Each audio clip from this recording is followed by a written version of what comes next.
Hello and welcome back to the Make Room Show. As I mentioned in the last episode, this is the beginning of a brand new season, and I'm so excited for it. We're going to kind of go on a little bit of a spiritual journey today. I hope that this serves you. I hope that you feel like maybe it opens your mind a little bit compared to where we've been in previous seasons. And to launch this, I'm excited to have my guest on the show, Logan Barone. So welcome to the show, Logan. Hi, Jennifer. Thanks for having me. I'm really looking forward to this opportunity and to this conversation. It's going to be I'm great. so excited. Thank you so much. Logan is a best-selling author of the book, The Mystery in You. He's also a spiritual life coach who underwent a transformative journey from basically ministry into kind of more of a spiritual awakening. And he is now focusing on inspiring others to embrace their own path of self-discovery and connection to the divine within themselves. That just saying that out loud gets me excited for this conversation. So I'm super pumped. So I was introduced to Logan from my good friend Ben. He's been, talking to you, working with you for a while. And Ben and I have had some pretty deep conversations.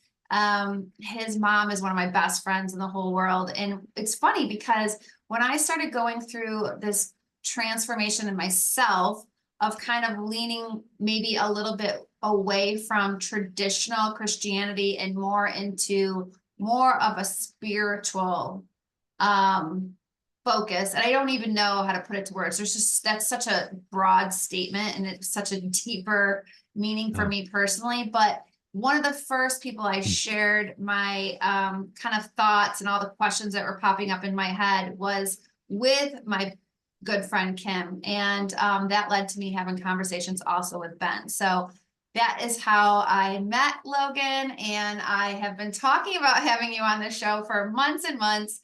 But as the listeners know, I was not in a place to get back into podcasting until recently. So I'm glad it's finally happening. Yeah, I'm like I said, I'm really looking forward to this conversation. I think our journeys are similar, and I think there's going to be lots to talk about. So let's get into it. Yeah, let's do it. So can you kind of just share with us, Logan, a little bit about the backstory of what led you to becoming a spiritual life coach?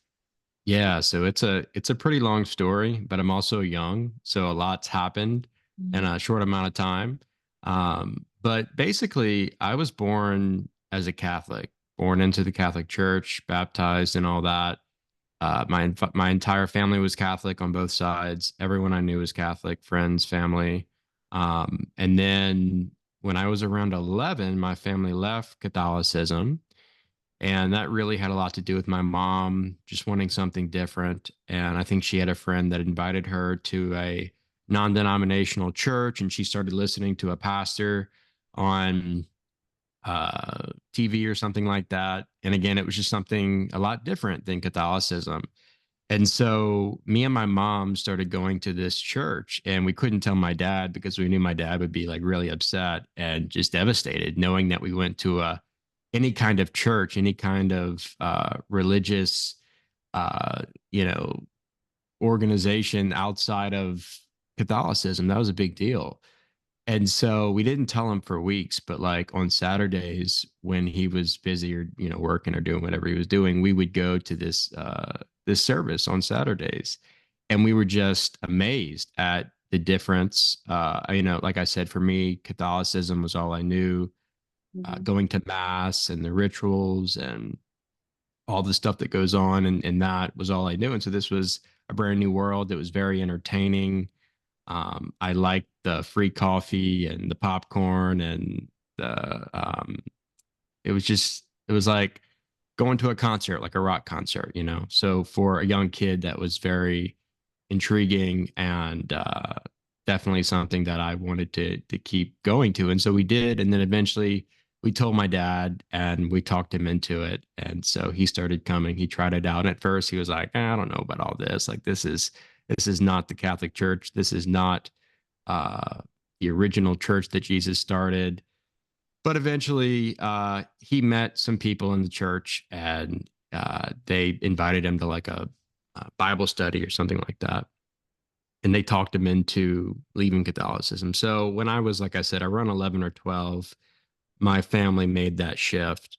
And this is when I started to really develop a passion for the Bible. And so when I was Catholic, I didn't really read the Bible. I went to a Catholic school, went to Mass. That was about it. But now, for whatever reason, I guess because this new world of evangelicalism, Protestantism, and the emphasis in that world on the Bible, that led me to almost have like this thought of, okay, if I don't learn the Bible, if I don't study the Bible, then like I won't be able to be a part of this new group. Because like everyone in this new church had a Bible and they were constantly quoting scripture, and this was something else that was very much new to me. So uh, when we left the Catholic Church and we started going to this new church, this non-denominational church, I switched schools. So I went from a Catholic school to just it was a Christian, a private Christian school. And in this school, this was something else I noticed. You know, in the Catholic school, it was an emphasis on Catholicism, obviously, on Mary and the saints and the different rituals. But now in this new Christian school, everything was Bible, Bible, Bible. So this would have been, I guess, 2011. And around this time, a lot of people were talking about like the end of the world and being in 2012. And I think there was like a movie or something that came out about that. But that was the big talk in this new church, in this new system of religion, this new denomination. And so everyone was talking about Revelation and the end times and what was about to happen in the rapture. And so I was like very fascinated by that. And that was like, believe it or not, one of the first places in the Bible that I went to study as like a 12-year-old was Revelation, because I really wanted to understand what was going to be happening in the last days. And so, and then I was listening to all these different pastors and preachers on TV talk about it. So that was just what was popular at the time. And then obviously nothing happened in 2012. So after that, things kind of like people stopped talking about it, people moved on. And of course, there's been all these like different predictions and prophecies. They come about every year. But after nothing really happened in 2012, then there was definitely, um, like I said, people just like stopped being so focused on that. But I continued to study the Bible, and I'd, go to this Christian school and I'd learn about the Bible all day. I'd hear about the Bible all day. And then I'd go home and I would study the Bible even more.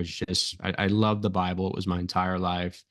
Was leading multiple Bible studies in high school, was very involved in my church, this non-denominational church. Everyone I knew was Christian, my entire community. And then by the time I was a senior in high school, I decided that my calling was to become a pastor and to go into ministry full time. And so what I did was when I graduated high school, I took a year off and I spent that time praying and fasting. And I was very involved in a local ministry. And we were doing a lot of street evangelism, healing services. And so when I graduated, I actually kind of left the church that I was a part of for the past however many years that was, 8 years, 7 years. And I got really involved with this ministry because this ministry was super charismatic. And I started going to a different church that it wasn't Pentecostal, but it kind of had that Pentecostal vibe to it. So I started to learn about that whole spectrum of Christianity. And like I said, I was very much into the healing, the um, gifts of the Spirit, speaking in tongues. I got a taste of that world. And during that year off, I was trying to decide what I was going to do next, if I was going to go to college, if I was just going to keep doing ministry, if I was going to try to get a job at a church and just do that for the rest of my life. But during that time, I really did feel led to join a pastoral internship at a local church. And the cool thing about this pastoral internship was that the internship was connected to Oral Roberts University.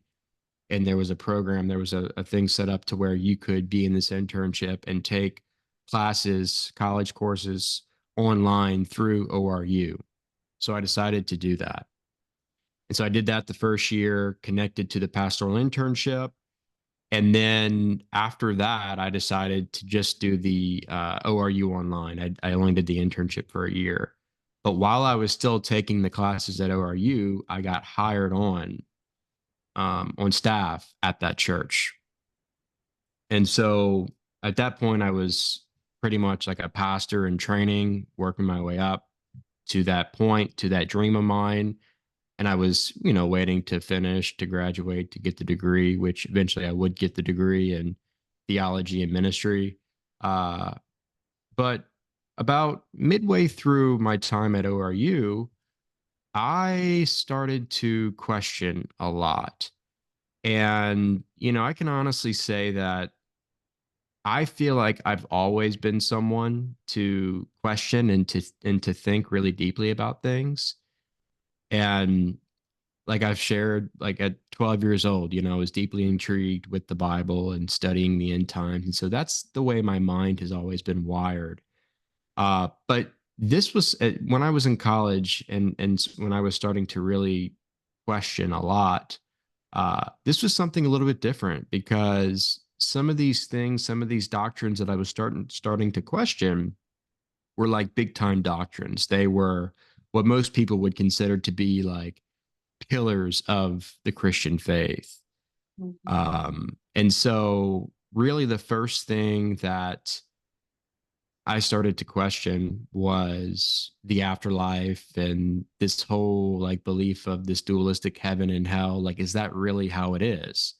Is there, God is God the judge on a throne, and when someone dies, they have to face God. And if they're a Christian, if they're a believer, then they get granted into this place of glory and bliss and peace forever. But if they're not a Christian, if they haven't said the prayer, if they haven't been forgiven, if they haven't repented of all their sins, then when they face the judge, then they get sent to this place called hell. And the place called hell is inescapable and it's eternal. So I started to really sit with that. And what I noticed was up until that point, pretty much all of my beliefs, especially my beliefs around the afterlife and hell, were beliefs that were given to me. They were beliefs that I was either born into or persuaded into. But when I was honest with myself, what I realized was I didn't form these beliefs independently. Mhm. So this started this deep dive into hell from a biblical point of view, from an early church point of view, from a philosophical point of view, and then just from like this place of honestly like questioning the nature of God with this whole notion of eternal conscious torment. And I know there's different versions of hell within Christianity, different views of it. But that was the view that I was brought up believing in eternal conscious torment. And so I started questioning that. And then after about 3 years of questioning that and some of the other doctrines that kind of are connected to that, I got to a place where, as a Christian, I decided that I no longer believed in this place of eternal punishment. And the church history study really helped with that, knowing that there has been different views of how it all works in the end and in the afterlife, and that the church has not always agreed upon this one main dogmatic dualistic version of you either go to heaven forever or hell forever. And so I actually decided to write my senior paper at ORU as a refute against eternal conscious torment, which was very challenging. And I was afraid to do it. But at this point in my journey, what I had to learn was there's something really magical about listening to your intuitive heart and going with the gut feelings and the deep impressions. And so I did that. And so after writing the paper, um, I passed. I got a good grade, although the professor didn't agree with what I was saying. It was a very well written paper. After that paper, I graduated. Now I'm like, all right, I'm out of this evangelical university. I'm kind of starting this season of deconstruction. And I want to start, exploring some other stuff. And then I got into mystical Christianity. I started studying and reading many of the Christian mystics. And after I wrote the paper, I really fell in love with writing. So I started writing blogs, some short writings here and there. And then that eventually led me to start working on the book, The Mystery in You, which is really a book on, I would say, Christian mysticism and approaching Christianity with this alternative view that is much different than what we see in the mainstream in the quote unquote orthodoxy. But it was really important for me at the time for my journey because um, I knew that the next step for me wasn't to like leave the faith, leave Christianity. And a lot of people do that, especially in college or right out of college when they start deconstructing. They just throw everything away and they, either go and find another religion or they become atheist or agnostic. And that's fine if you want to do that. Everyone is on their own journey. But for me, it just didn't feel right to just make that jump and to just let go of everything. Because, like I said, throughout this whole process of deconstructing and rethinking, I knew deep down that, okay, there's still something much more going on here than my five senses are telling me, than my thinking mind is telling me. I've experienced too much in my life to just dismiss God or the supernatural or the spiritual realm. And so I said, I'm just going to kind of stick with that and see where it goes. And like I was saying, studying the Christian mystics really helped me out a lot because what was different about the Christian mystics was that their view of God was totally different than the Christian fundamentalism that I was brought up in. In the Christian fundamentalism, it was all about like separation in Mhm. the sense of God was separate from us and we were sinners and something had to be done in order for us to be in relationship with God or in union with God. And even after that, like even after you became saved or born again, and depending on which denomination, that's going to look a little bit different as to how you become saved or forgiven or born again. There's different salvific methods and formulas. Um, but even after that, like there's still like this sense of, okay, when I get to heaven, then I'll be one with God. Then I'll experience the presence of Christ and all these different things. Uh, but on the other hand, through this Christian mystical path, what the mystics were saying was, no, actually, you can experience oneness with God right here, right now. The kingdom of heaven is within you. The Christ is within you. And through meditation or through some kind of contemplative prayer, you can actually experience this directly for yourself. And in a way, this kind of sets aside belief or having faith in there may be a God, because through this path, through this method, you experience God directly for yourself. However, you experience God in the last place you would have expected, within the depths of your being. And when this is experienced, it's really an ineffable experience, meaning it's beyond words. But I think the best word to describe it is perfect love. This is where, the verse that talks about God is love in First John. This is where that goes from being a verse to a life-changing experience, a direct experience. And it's all about going within. That's the path of the mystics. And so that's what the book's about. Um, And after writing the book, I continued to write a lot on Christian mysticism and experiencing oneness with God and being transformed by that and etc. But then it got to a point where I felt like I was writing about that and like thinking about that too much. And so believe it or not, like the whole message of the Christ within, you're one with God, I wrote a whole book on that. Like in a way that became another theology. And I felt like I had had a few mystical experiences here and there, like when I first experienced this revelation. But I felt like it was just becoming more theology stuff. And I wanted more of the experiential stuff. I wanted more of the, okay, how is this going to transform my life? How is this going to make a difference in my life? And how can I actually start to activate the divinity within me so that the light within me can start to shine all throughout the world? That's what I was really uh, wanting more of. And so this is when I started getting into meditation, and meditation completely changed my life because meditation became my method to directly experience this. Um, and then towards the end of last year, when all of this was going on and I was meditating and I was having these incredible experiences of oneness, but I was actually I was learning how to maintain that state of being. So it wasn't just like these mystical experiences here and there. It was actually like something I was becoming. During that time, um, I was working a 9 to 5 job, and it was a good job at the time, but it wasn't what I was passionate about, and I knew that I had this deep desire to work with people, to coach.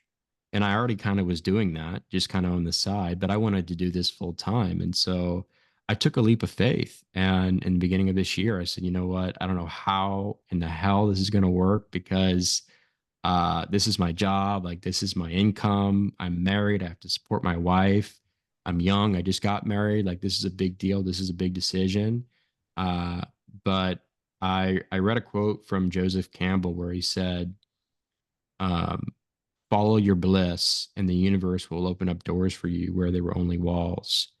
And I just took that and I just said, "This is for me," and I made that a reality. And so I left my job, started my coaching business with nothing, no clients, no connections. Long story short, about 4 to 5 months later, the business was thriving. I was doing a lot better than I ever could have imagined. And each month has been better than the previous. It's been constant increase. And it's truly, I'm living it out. Like, the universe is opening up doors for me as I am just maintaining that state of being, of gratitude and love and authenticity.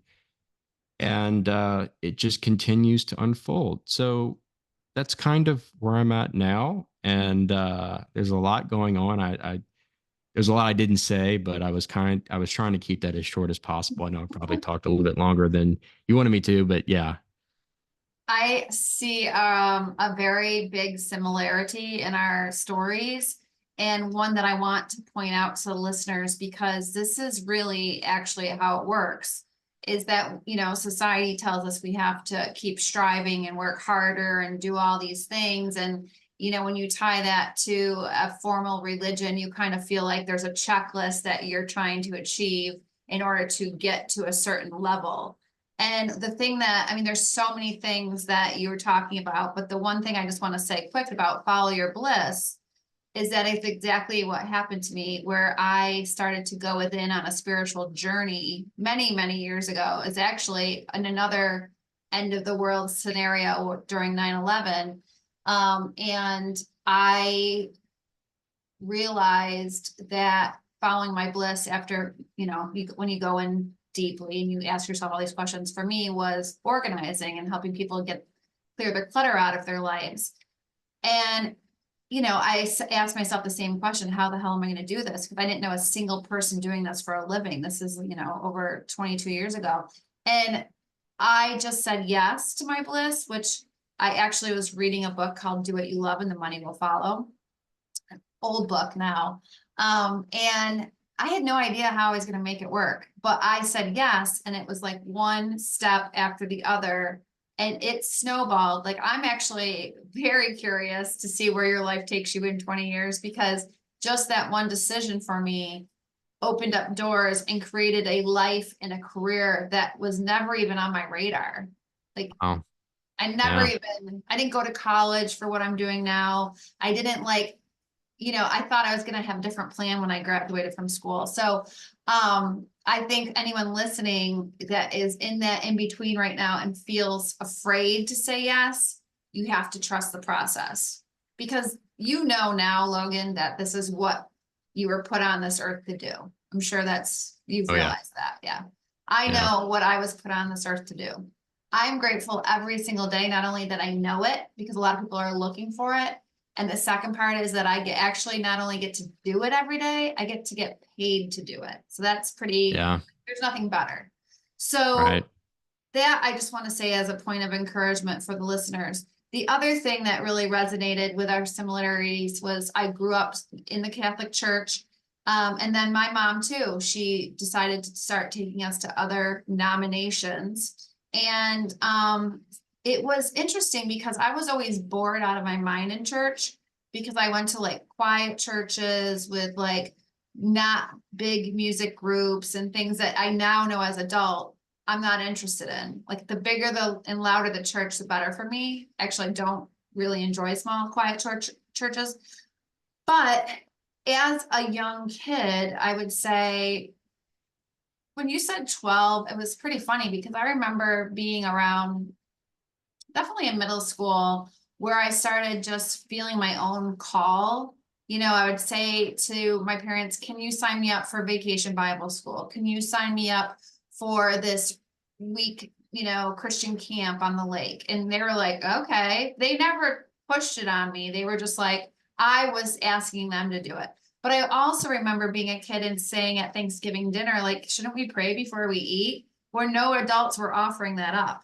And so I think that's just, you can't deny that connection to God when a child is seeking. Like for you to read the Bible at 12 years old, I mean, that's between you and God. Like nobody else, there's no explanation, right? Right. So I've been down this road for a long, long time, and I still find that all these years later, I look at faith as a constant evolution process that I'm never going to quite pin down. I'm never going to be like, this is the box that I'm in with four walls. Like it's just constantly evolving. And I think that's okay. But what did happen to me is that when I started being in these church groups and I was leading Bible studies and I was, doing ministry work and all those things, the box got to be way too small for me. And there became too Mhm. many rules. And really what the rules were, quite frankly, are people's opinions. Because I always knew deep inside of me, why would God create this many religions? And then this many different buildings to worship in? And then why would God say, it baffles me that this church can think it's better than this church because of how they conduct their everyday activities. That to me never made sense. But the more I was involved in, church groups and things like that, the more I kept thinking maybe I'm wrong and I need to follow more rules because of all those opinions filtrating my mind. Right. Mm. So I think nothing has changed as far as my belief in God, my belief in Jesus, my belief that everybody has the right to worship the way they want, that we don't know that there's only one path, there's lots of different ways to get there. So that has all stayed the same. I've also had, very crazy mystical experiences from a very young age. And so when you said that you knew there was something Yeah. there, I've always known it. What has changed for me is being, going back to, because I feel like I've done where you're at, I've done it more than once. And now Mm. I'm back there where I'm like, no, you know what was missing with all the church stuff was that looking within and that excitement and that like fire Mm. to have a connection to God, not because I have to and I'm supposed to and I have a responsibility, but because it's truly exciting and it's truly fun and it's truly, I can see it, I can feel it, I can hear it every day, right? Because it's Yeah. really just between me and him. And that's where I started to say, you know what, I need to get rid of the opinions and the rules. I've always connected more with the mysticism part of this than I have with anything else. So I wanted to do this episode today too, because I feel like there's lots of people out there that are kind of like, I'm not getting fired up anymore. Like I've read the Bible too, but after a while I needed something else. Like the Bible wasn't firing me up every day. And I think you hit the nail on the head when you said, it's just a scripture. It's just a verse if it's not transforming your spirit and your life. It's just more words on a page. You have to Right. feel it. You have to live it. And and if it's not firing you up, then you're not going to stick with it. Right. Exactly. Yeah. So, Yeah. I love your story and I love how many things you bring into it. It's like there's so many questions, and I haven't read your book yet, but I want to. So that's definitely happening. I would have loved to read it before, so we might have to have you back on. But one of the thing is that I want to dive in is there's no separation between us and God. God isn't out there being like, you didn't do that correctly today. You shouldn't have done that. Like he's right here with us. So can you kind of, for the person listening that's like, oh, he feels so far away, how did you start to access him and feel closer to him? I think for me, it had everything to do with kind of what I was saying earlier, making that shift from living primarily in my headspace. Because, and like I said in the beginning of this, I've always been a deep thinker.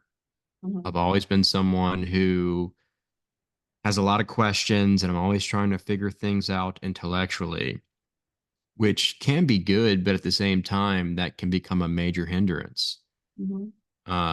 to encountering and experiencing God, even if you do have some kind of experience while you're living primarily in your headspace. Your mind will talk you out of the experience when you're having the experience.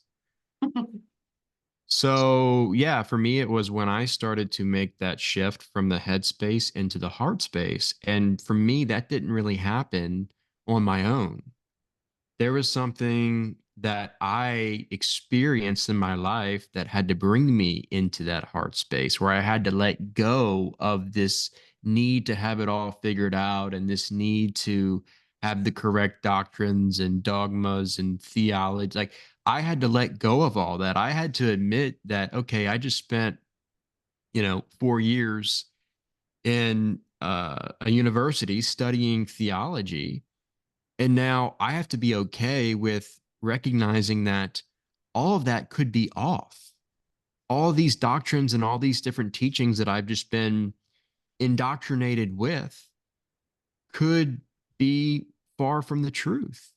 But for me, it was I went through one of the most challenging seasons of my life when I started to move away from the church I was a part of, the community I was a part of, the denomination I was a part of. When I started to move away, when I started to think differently, I lost a lot of relationships, a lot of friends that I had been in relationship with for years.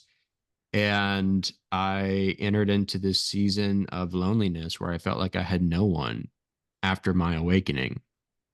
And during that time, um, because of all of the pain that I was dealing with and trying to navigate through, that is what actually caused me to go within. That is what caused me to sit in silence and to start meditating and to just start um, surrendering. And so that's what it really amounts to. Meditation is, in a way, synonymous with surrendering or letting go. And a lot of people don't realize that. A lot of people think that meditation is about like trying to attain something.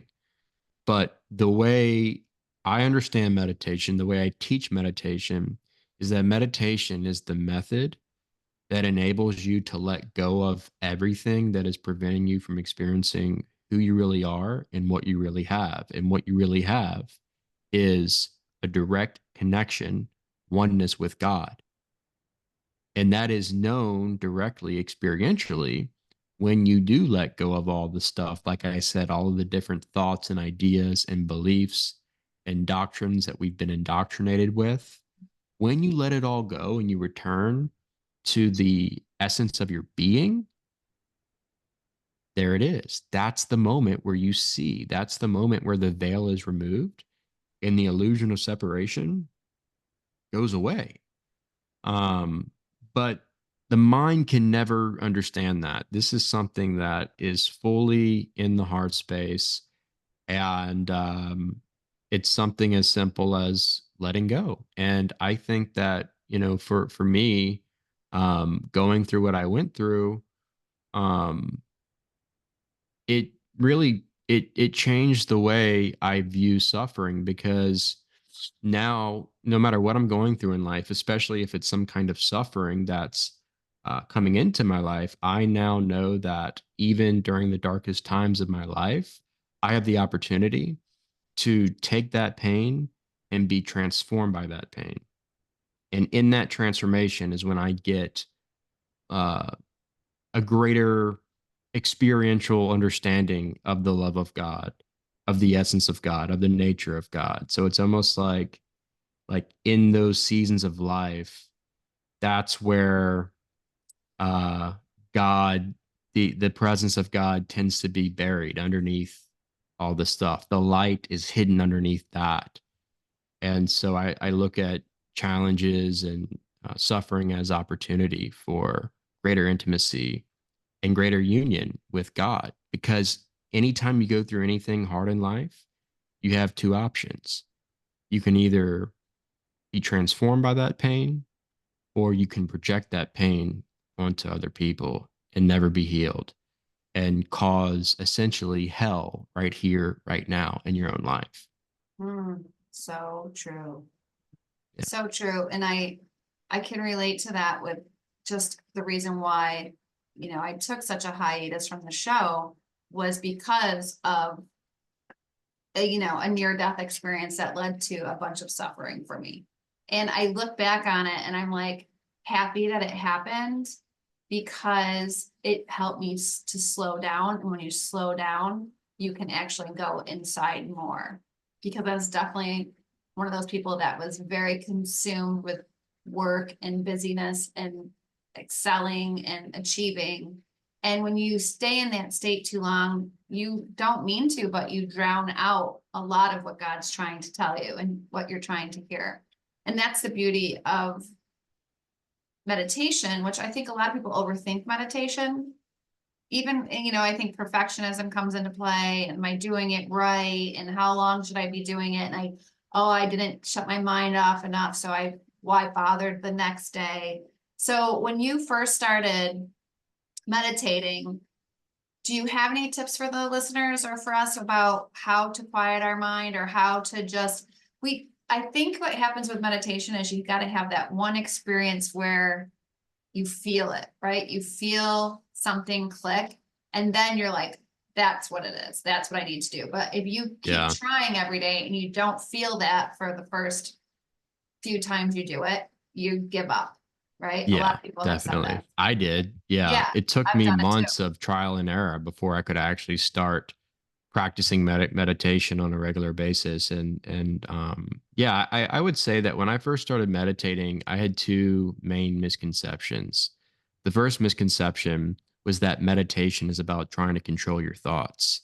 And if you start meditating and you try to start controlling your thoughts in the beginning of meditation while you're in beta, the brainwave state beta, you're going to realize that it's practically impossible to control your thoughts, to control your mind. You can't do it. The more you try, the harder it gets. That was the first misconception. The second misconception was that meditation is about trying not to think about anything. So, same thing. If you start meditating, you're like, all right, I have to be all zen. I have to attain this state of no thought. Okay, I'm just going to like not think about anything. And if you try to do that for 5 minutes, you're going to be really frustrated and you're going to quit meditation because, again, it's impossible to do that in the early stages of meditation in the beta brainwave state. So when I let go of that, those two misconceptions, what I learned was, and here's the thing about meditation, and I would encourage anyone to do this. I wouldn't even start meditating until you spend some time actually studying what meditation is and what it isn't, because there's a lot of different ideas out there. And I know, like, when I was in Christian fundamentalism, there was a lot of misconceptions about meditation. There's a lot of ideas in my previous spiritual community about meditation that almost became like ingrained into my subconscious. And so that's where some of these fears and anxieties and misconceptions about meditation came from. And then when I tried to start meditating from that, it was like I couldn't do it. And so I read some good books and I really started studying the Eastern traditions because I knew that in the East, in Buddhism and Hinduism, that meditation was really the main thing. Those traditions are huge on meditation. And what I learned was that, like I said, it's not about controlling your thoughts, it's not about not thinking about anything. meditation is simply about being aware. It's about watching your thoughts. And so, an analogy I give, I've talked about this on some of my YouTube videos, is imagine you are sitting like on a riverbank watching boats pass down the river, and the boats represent your thoughts. You are not your thoughts, which that statement alone is huge because for so many people, they really believe that every single thought that they have is them. They're attached, they're identified with their thoughts, or they're thinking that every thought they have is their own thought, which also isn't true. But when you're just sitting back and you're witnessing your thoughts, you're watching your thoughts, just like you would watch boats pass down a river or leaves pass down a stream or clouds pass in the sky. What you're doing there is you're detaching yourself from the attachment with the thought, and that creates a sense of heightened awareness. And the more you sit back and you watch your thoughts, then this causes the thoughts to slow down. This actually quiets the mind. However, there's a really helpful technique called the primary object technique that I started to implement in my meditation. And the whole point of the primary object technique is to focus the mind on one thing. The mind has to be centered and focused on one thing because if it isn't, it's going to be all over the place. And that's where we get distracted and caught up in all the different thoughts in the monkey mind, as they call it in Buddhism. So, primary object technique says, okay, I'm going to focus in on one thing. It can be something as simple as following your breath or a mantra or staring at a candle flame, but you focus your attention on one thing. And as you do that over time, after about 15 to 20 minutes, you'll notice that all those other thoughts, all the other distractions and feelings and sensations, they start to kind of dissipate. And then there's just this awareness. And that's when it gets really fun. That's when you can actually start to enter into these deeper states of meditation and experience the oneness with God. You can experience supernatural healing. You can recalibrate your nervous system.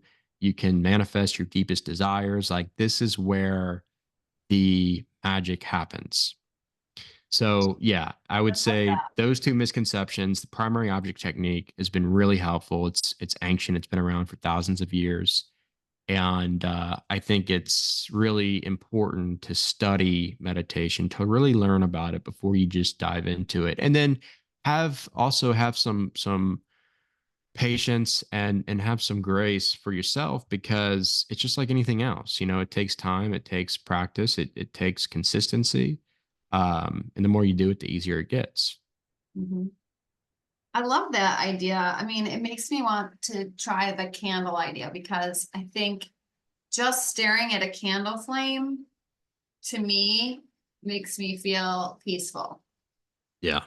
A lot of times I've tried to meditate staring out the window at like nature, but there's too many Yeah, things going on. too You know much what I going on. mean? Right. Oh yeah, So, definitely. and this is great too. A lot of the clients that I have, they have some form of ADD, ADHD. And I think this is a great practice to quiet your mind because a lot of where they experience overwhelm is just their mind is so busy and they're not able to detach from their thoughts. Like you said, Right. they're consuming them. And Exactly. Yeah. yeah, so I see that in a lot of people I work with.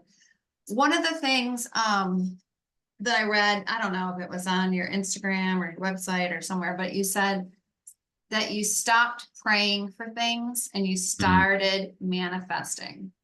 Mhm. Can you talk about that? Yeah, for sure. So the way I understand reality, we could say, the universe, is that the universe is a mirror.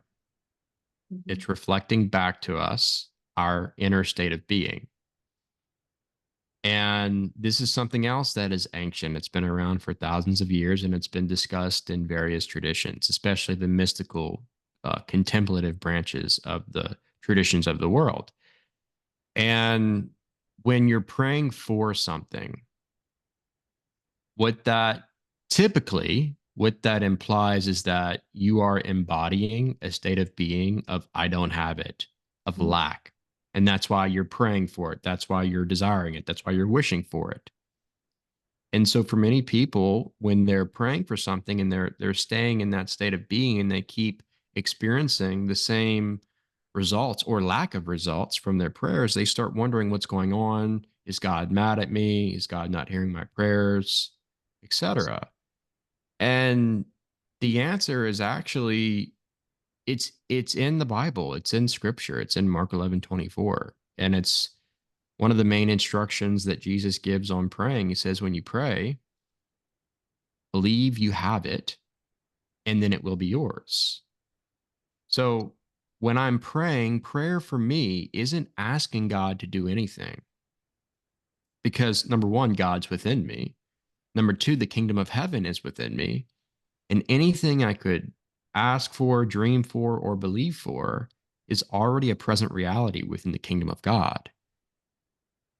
And so manifestation is taking that inner reality and bringing it into your external reality. And the way you do that is by holding the feeling, the emotion attached to that thing energetically.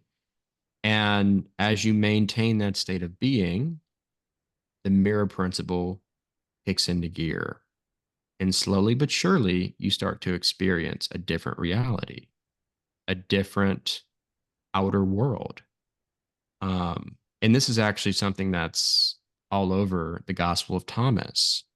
Jesus talks about you must make the two into one. He's talking about the conscious mind and the subconscious mind because your subconscious beliefs, what you really believe, will always be projected through perception into your external reality.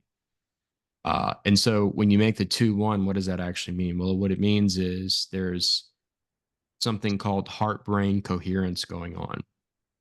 Heart brain coherence is when you're in deep meditation and let's say you're visualizing the thing you want to experience, you're seeing it as already a present reality, and you can actually start to speak it in the present tense. Instead of saying, I want to experience fill in the blank, you say, I am thankful that this is a present reality. Or you could say, I already have it. Something as simple as that. And so you're saying it, you're speaking it, which words are very powerful, much more powerful than we think. And then you're combining that, the words with the feeling of gratitude of already having it. And when you start to embody that in deep meditation and you really feel the emotion as if it's already done in your heart space, then the heart sends signals to the brain. And now your subconscious mind is being totally reprogrammed and these new beliefs are forming. And then the process of it is the subconscious mind accepts that because the subconscious mind can't tell the difference between what is real Yeah. and what is imagination. Mhm. But whatever it is, it takes it, it accepts it, and then slowly but surely, it starts to create that in your outer world. But I will say there's a lot of misconceptions around law of attraction, law of assumption, manifestation. And what I try to do is I try to bring clarity and I try to bring some understanding into that whole arena because there's a lot out there that I don't think is totally accurate and um it can be not helpful for some Mhm. people. Mhm. Yeah, because and you feel like if it doesn't manifest quickly, it's not manifesting at all. Right. That's where a Yeah. lot of people try to practice this and then they get frustrated. Yeah. But our thoughts are constantly creating our reality. So I think that is one thing that people really need to hear is the part where you have to feel it. But if you don't slow down enough to sit and to feel it, then you're missing a very strong component, which is where the Yeah. meditation comes into play too, right? Or even just Yeah. setting intentions in the morning, focusing on your intentions, or, you know, giving thanks for things that are you want to happen. And um when it comes to manifesting, is there anything else that you think is helpful to start to get into the practice of it? Like, a Yeah. small thing, so you don't have to look at it like I have to be perfect at this right away. Yep. Yep. So, kind of going back to what you were saying, with the importance of timing when you're trying to visualize and when you're trying to feel as if it's already done. Me personally, I don't even like bother with visualizing and feeling as if it's already done unless I'm in deep meditation. The reason I do that is because the other thing that's crucial in this whole process of manifestation is the law of detachment, detaching from outcome, which is this posture of, you know what, I'm not going to worry about when it's going to happen, how it's going to happen. I'm just going to trust God and I'm going to allow God to work it all out. So, what I do that way, I'm kind of balancing everything. I get into deep meditation and I get into theta to where I'm like half awake, half asleep. I see it, I visualize it, I feel the feelings, and then I embody gratitude for it. Sometimes I'll say some affirmations while I'm drifting into the deep theta. And this is going on for maybe 15 minutes. And then as soon as the meditation's over, I let it go. And that's Mhm, the part that I think so many people don't know or forget about. You have to let it go. You have to release it. You have to cast your cares upon the Lord. If you don't do that, then it's going to be in your hands, your egoic hands, and not in the Lord's hands, not in God's hands. mhm, And until it gets into God's hands, which you could say, I mean, you can make all these different comparisons or analogies to the conscious mind and subconscious mind throughout the Bible. Until it's in your subconscious mind, which again, you can equate that with the hands of God, it will never be able to start to um, manifest and come to pass in your mhm, life, you know? So, yeah, there's that. And then the other thing too is you can't manifest from the ego. It doesn't work that way. You have to manifest from the heart and from love. And so, whatever you're desiring, if you actually, this is why, like, I teach know yourself, discover who you really are before you start trying to create your own reality. It's really important because if you're manifesting, if you're trying to create from the true self, which is love, which is one with God, then that's when it actually happens. That's when it actually works because you're in alignment with the divine will. And what has helped me is, when I'm honest with myself and I'm experiencing who I really am, and I know that the essence of my being is love, I know that all of my desires actually go way beyond myself. mhm, So I'm visualizing myself like being extremely abundant, but that abundance is not just for me and my happiness and for me and my friends and family. No, it goes far beyond that. So you have to see, you have to visualize yourself like, something as simple as if you want to be super abundant, if you want to be super successful, like how is that going to change the world around you? How's that going to serve others? How's that going to serve your community? How's that going to transform the world? That's really what it's all about. And I don't know, like for whatever reason, and I've talked to several people about this and they've said the same thing. Like, it's a lot easier to really feel the feeling if you can visualize yourself like taking your blessing, your abundance, your manifestation, and you can see yourself like helping someone else with that. mhm. That's good. So, yeah, those are the two main things I would say. Make sure you're visualizing, you're feeling as if law of assumption in meditation, then you let it go. And then whatever it is you are desiring, you are visualizing, make sure it's coming from the purity of your heart space, the honesty, the true self, the integrity, the part of you that is fundamentally absolutely one with God. Mhm, That's where you make the divine connection. And that's when it just becomes easy, it becomes natural, there's a flow to it and you are transforming the world around you. This is what it's all about. It's all about realizing that you are the light of the world and you are meant to shine and you are here for a purpose and a reason that transcends the notion of being a separate self, an egoic self. mm. So good. So good. One last thing I want to bring up that I've heard you say is the search for completion is the greatest religion of all time. You don't need to find it, you just need to remember it. Yeah, So, absolutely. so good. Yeah. We forget who we are. Yeah. We forget why we came. I think we knew all that before we came. And as life happens and our brains are filled with more and more clutter and more responsibilities, it gets drained out. So having this time to really go inside is so important in a world where we can constantly be distracted from going inside because we have this at our fingertips, and this is Yeah. the biggest distraction of all. So, do you have like a morning routine or an evening routine where, I mean, how do you, how do you make time and to give to yourself to do this work? Well, it's a choice, Mhm. and I think that's something that we all have is a decision and a choice to make. And everyone's busy. I get that. We all have busy schedules, and there's work and there's school and there's parenting and life and situations that come up. I get all of that. But at the same time, if you really want to do something, you can make time for it. And so that's something that I had to ask myself. I had to be honest with myself. And I said, I want to be the best version of me.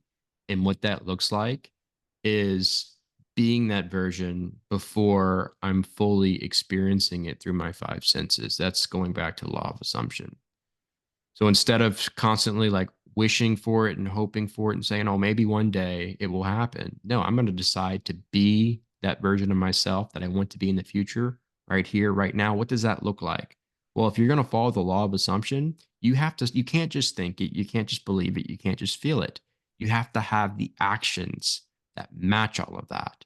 Mhm. And so, yeah, I said, you know what? I'm going to start getting up at 5:30, which this is going to be the morning routines, as you know, is going to be different for each person. But for me, it was I have to wake up this early because I know that if I want to spend time in meditation, if I want to go on my 3 mile walk and work out and do whatever I'm going to do, I have to do that before I start working. And I start working at, typically 8 in the morning. So it's commitment, it's discipline, but guess what? It starts my day off on the right foot. I feel amazing. I feel uplifted. I listen to fantastic podcasts like yours in the morning, and that gets me going. That gets me started. And when I'm starting the day from gratitude, when I'm starting the day from love and joy, then that flows into whatever it is I'm going to encounter and experience throughout the day. And there's a verse where Jesus talks about rivers of living water flowing from within us. So that's always the current. That's always the stream. We create the state of being that we want to embody, which is a choice, which is a combination of our thoughts, feelings, beliefs, and actions. And then that actually sends out a signal into the quantum field. It creates a certain vibrational frequency. And that is like the science behind how that is literally creating our external reality throughout the day. So, um, yeah, I think all of that's important. And then for me, what I actually do is I start working at 8. I'll take some calls. I answer some emails. Maybe I'll record a video or something. Then I eat breakfast, which is more of like a brunch, maybe at 10. And then instead of taking like an hour lunch break, between 11 and noon or from noon to 1, I eat before that and I eat, real quick something while I'm working. And what I've been doing is I've been just taking that hour that I would typically eat lunch and I go outside and I get sun and I ground and I just connect with nature. And I'm like away from the phone. Maybe I'll read a book, Mhm. but that has been so transformative for me. And I feel better overall, health wise than I ever have. And I think it has a lot to do with just making that a priority. and that's Yeah. kind of like the midway point of the day, so it's a good time to disconnect and then reconnect with Mother Earth, with nature. So Mm. And that vitamin D. yeah, absolutely. I love that. Do you have any authors or books that you feel were very informative or influential and when you started this journey that you would like to share with the listeners? Yeah. Besides your own? Yeah, definitely. For me, it was early on when I started this journey, it was Ken Wilber. So I don't know if you're familiar with him, but they called him the Einstein of consciousness. He's brilliant. He's very much into the different levels of consciousness and mysticism and the evolution of consciousness. And so that was big for me in the beginning with awakening and discovering the true self beyond the ego. And then from there, I've really learned a lot from people like Neville Goddard, Joe Dispenza, Bruce Lipton. Um, and then this year, I read a book called The Autobiography of a Yogi, Mhm. which is by Paramahansa Yogananda. And I think that that book, and many other people have said this, is a very popular, famous book. Many people have said this for a while, but that book there's something very special and magical about that book. Um, it's the life of Yogananda and just everything he's experienced and his connection with God, his relationship with God, the experience of knowing who he really was and living from that place, and the miracles and the healings and the life that just flowed out of that was incredible. So yeah, that's just a few. Yeah. But yeah, and that's all great. But like I was saying earlier, I'm trying to balance the studying and the head knowledge with disconnecting and just being and meditating and um, allowing the divine wisdom that's inherently within me to awaken and to, let me say this, like something I've learned, something that I've been experiencing recently is that while I'm going on my walks or while I'm just like taking my hour break to just sit outside during lunch and I'm not doing anything on purpose, I'm just being, that's when I get all these ideas. So the Mhm. creativity, the intuition is heightened in those moments. And it truly is, it truly feels like I'm being connected to this greater source that's giving me the downloads, giving me the ideas, giving me the words to speak and the words to write. So I Yeah. think that it's important to have a balance between the two. I'm glad you brought that up because I feel like we're living in a world where we can see how everybody else is doing it, right? You can see inside everybody's lives. We didn't used to have that. And a lot of times, I think if you're consumed with looking at how other people are doing things, you won't figure it out for yourself. And God's waiting for you to do it your way. That's why we have our own personality, our own set of skills, our own perspective, is because He needs that to give us a download so it's not the same as the people that we're studying or learning from. And Yeah. so I think, I mean, I love downloads. I have created some of my best work, book ideas, events, businesses based on downloads that weren't even on my radar. It was just like a lightning Yeah. bolt one day that was like, nope. You think of something that you never even thought you would think of, and it's like only from God. So Yeah. It's not you because it like yeah, shocks you. You're like, where did this come from? yeah. And then I even sometimes when it's happened to me, I'm like, what is that? And then after like an hour of thinking about it, you're like, oh my gosh, it's perfect. But I didn't see Yes. it that way before. Yes, exactly. And Yeah. it truly is magical. Yeah. So, well, I want to say you're a very, very wise person, and the world needs more of your message, Logan. So please Appreciate that. continue to do your work and spread it far and wide. And like I said earlier in the show, I am excited to see what happens to your career because this is when it really lights somebody up and just grows out of control is when you do it because you have been told from God, this is how to go about it. And not because somebody else is doing it a certain way. You know what I mean? Like, I remember when I first started my career, like I mentioned, there was no one to really look at. And I'm grateful for that now. I didn't even have social media back then, and I couldn't compare myself to anybody. So Yeah. I had to come up with my own ideas. And for people that are listening nowadays, be very careful of the noise, because a lot of times I see people get off track and we need your authentic voice, your authentic purpose, and your authentic, wisdom. And you have so much of it. Just, how you're just so well spoken and so wise. I would love to have you back on. I'm definitely getting your book, because I'm sure if I read it, I'd have thousands of questions for you. So, but thank you so much. Thank you for coming on. Thank you for sharing your story and your insight. And I learned a lot. I know the people that hear this will learn that as well. Fantastic. Well, thanks again for having me on, and I look forward to the next conversation. Yes, awesome. And thanks to everybody listening today.